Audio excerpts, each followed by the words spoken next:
बिस्मिल्लाहिर्रहमानिर्रहीम। अस्सलाम वालेकुम। मेरा नाम है सफ़ी इकबाल और मेरे साथ इस वक्त मौजूद है मोहम्मद सुलेमान। आज हम एक मरतबा फिर एक नए टॉपिक के साथ हाजिर हुए हैं जिसका नाम है मैक्सिमम ए पोस्टीरियरी या फिर मैप।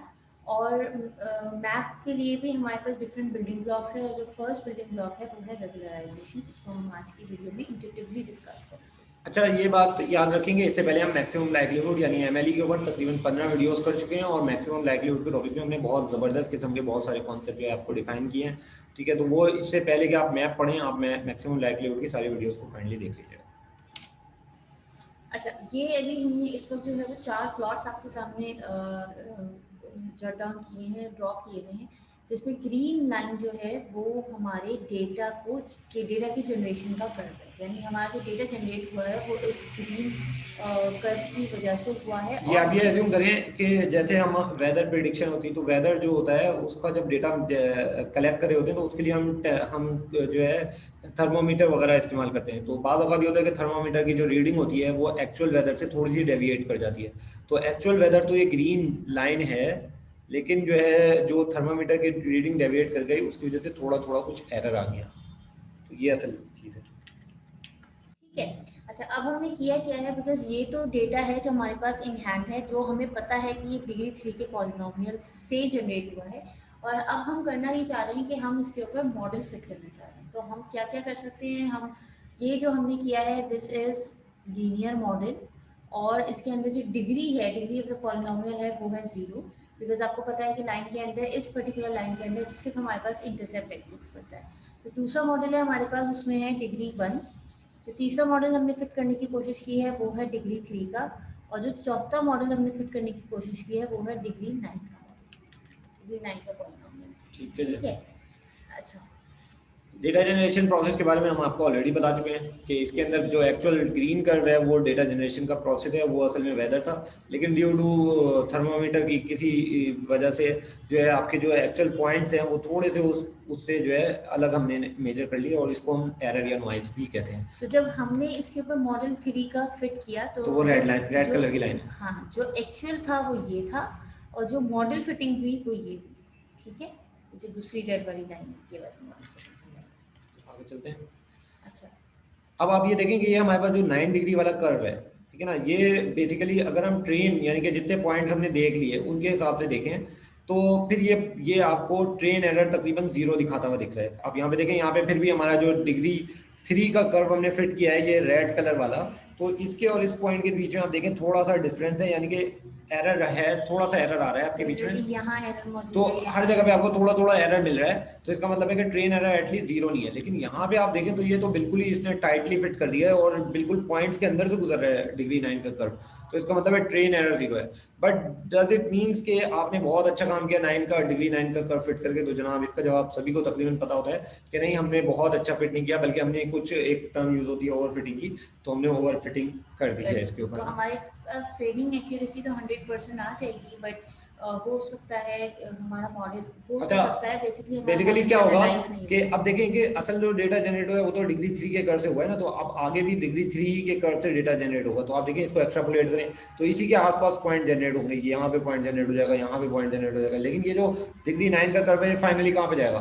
तो ये यहाँ पे जाएगा। तो अब अगर ये पॉइंट जनरेट हुआ होगा तो इसका तो इससे बहुत दूर का फासला हो जाएगा और ये टेस्ट एरर जो होगा ये आपका फाइनली बहुत बहुत बड़ा बड़ा होगा। है। तो आप दोनों कर्व को एक्स्ट्रापोलेट करके देखें, जो ओरिजिनल ग्रीन वाली लाइन है उसको भी एक्स्ट्रापोलेट करके देखें, और जो लाल कलर का जो कर्व है जो कि डिग्री 9 का फिटेड कर्व है उसको भी एक्स्ट्रापोलेट करके देखें। तो फिर आप पॉइंट जनरेट करें डिग्री 3 के कर्व से, उसके डिग्री 3 के आसपास रखें उन पॉइंट्स को, और डिग्री 9 का कर्व जो होगा फिर वो यकीनी तौर पर बहुत बड़े बड़े टेस्ट एरर देने लगेगा। तो ट्रेन पे तो बहुत अच्छा उसने काम कर दिया, 0 एरर दे दिया, लेकिन दैट डज नॉट मीन्स कि वो टेस्ट पे भी अच्छा काम देगा। तो इस चीज़ का नाम ओवरफिटिंग है। तो ओवरफिटिंग का तो कॉन्सेप्ट हमने समझा दिया आपको।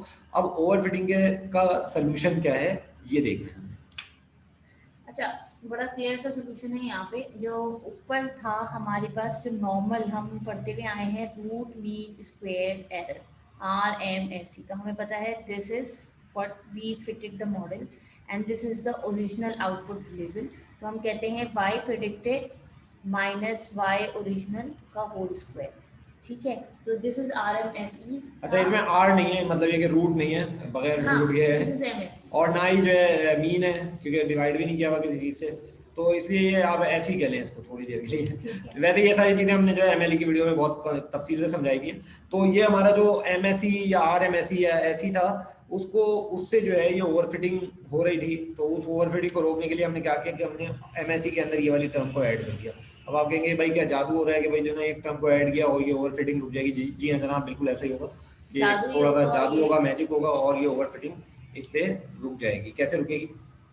अच्छा जनाब, पैरामीटर की बिहेवियर को तो हम वैसे ही एक्सप्लेन कर चुके हैं।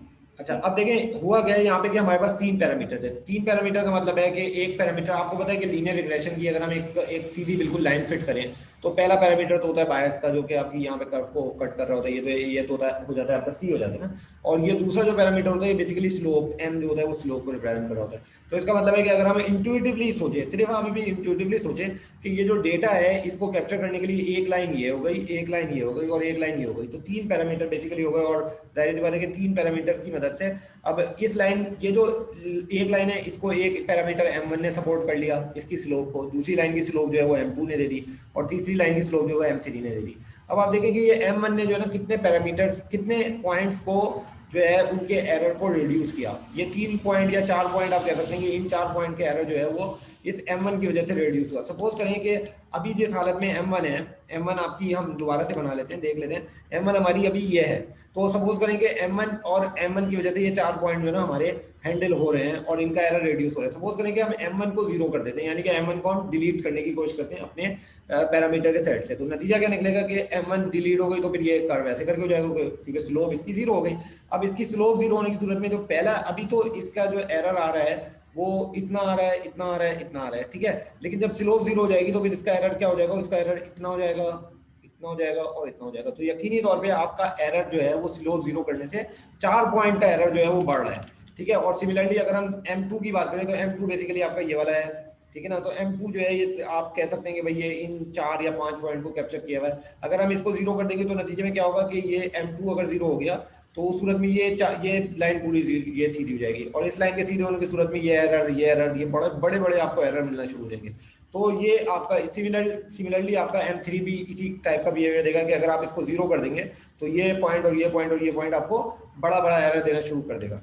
तो ये आपकी हमने 3 डिग्री के पॉलिनोमियल की जो एनालिसिस है पैरामीटर वाइज वो कर दी है। अब हम देखते हैं कि जनाब क्या 9 डिग्री में भी इन 9 के 9 पैरामीटर्स की जरूरत है कि नहीं है, क्योंकि आप इसमें देख सकते हैं एक पैरामीटर इस लाइन को कवर करेगा, दूसरा इसको, तीसरा इसको, चौथा इसको, पांचवा इसको, छठा इसको, सातवां इसको, आठवां इसको और नवा इसको। ये बिल्कुल इंट्यूटिव हम आपको समझाने की कोशिश कर रहे हैं और इसके अंदर आप ये नहीं समझेंगे एग्जैक्टली ऐसा ही होगा। इंट्यूटिवली अगर आप सोचेंगे कि अच्छा ऐसे करके हो रहा है तो ये चीज होगी।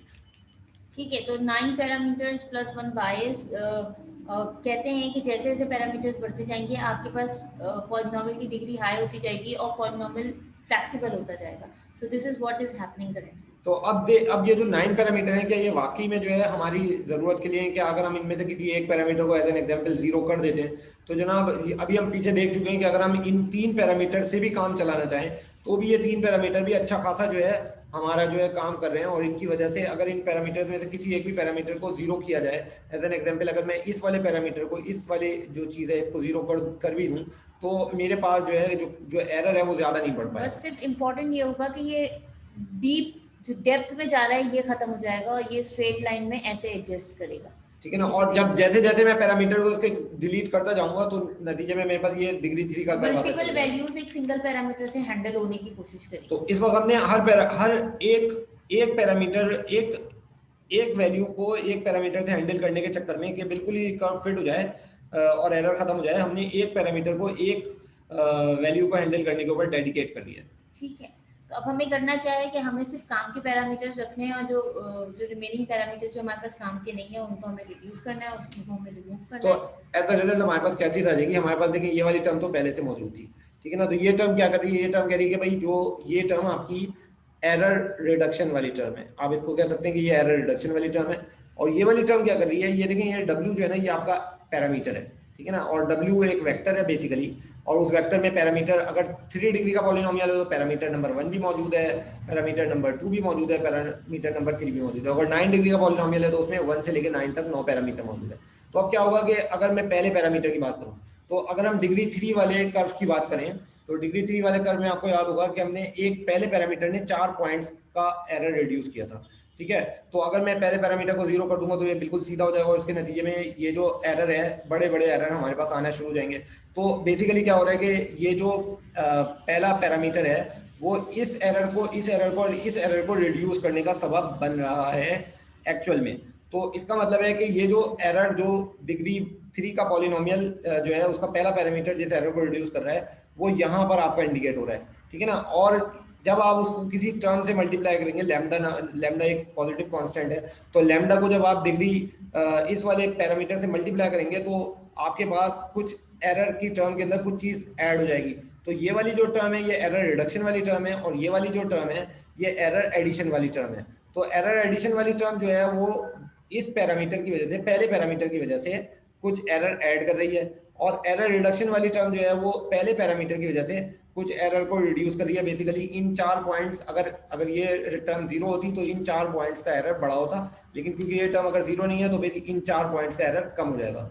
तो इसका मतलब है अब ये ट्रेड ऑफ है कि पैरामीटर नंबर 1 एरर ज्यादा रिड्यूस करवा रहा है या फिर एरर ज्यादा ऐड करवा रहा है। अगर तो ये एरर ज्यादा रिड्यूस करवा रहा है तो फिर हम इस पैरामीटर को रखेंगे, और अगर ये एरर ज्यादा ऐड करा रहा है तो इस सूरत में हम इस पैरामीटर की वैल्यू को जीरो करेंगे। तो जब जीरो करेंगे तो लेंथ ऑफ द वेक्टर की वजह से जब जीरो इस चीज से मल्टीप्लाई होगा तो एक छोटी वैल्यू बन जाएगी, और फिर ये इसका जो इम्पैक्ट होगा डायरेक्टली वो ये कि वो पैरामीटर को जीरो की तरफ मूव करने की कोशिश करेगा ऑप्टिमाइजेशन। तो इसका मतलब ये हुआ कि आपके पास लीनियर रिग्रेशन, क्योंकि 3 डिग्री का पॉलिनोमियल आपके पहला पैरामीटर भी 4 को लिए हुआ है, 4 पॉइंट्स का एरर कम कर रहा है, दूसरा पैरामीटर भी 4 पॉइंट्स के एरर को कम कर रहा है, और तीसरा पैरामीटर भी। तो एक ही तौर पे पहला पैरामीटर भी बहुत सारे एरर को रिड्यूस कर रहा है, दूसरा पैरामीटर भी बहुत सारे एरर को रिड्यूस कर रहा है, और तीसरा पैरामीटर भी। तो ये तीनों के तीनों पैरामीटर काम के हैं, लेकिन यहाँ पे क्योंकि हर पैरामीटर ही जस्ट 1 पॉइंट के एरर को कम कर रहा है, तो ये तीनों के तीनों पैरामीटर जो एरर रिडक्शन, ये सारे के सारे पैरामीटर जो एरर रिडक्शन करेंगे वो